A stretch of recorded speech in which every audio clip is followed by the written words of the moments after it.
Baik, saya akan menjelaskan pengertian eksternalitas.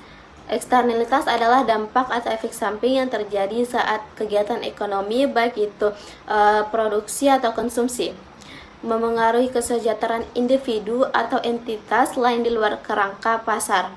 Dampak dari aktivitas tersebut tidak tercermin sepenuhnya dalam harga pasar dan bisa berdampak pada efisiensi ekonomi secara keseluruhan.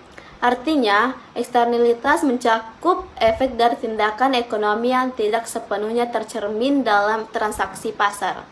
Salah satu contoh kasus positifnya yaitu penghijauan lingkungan.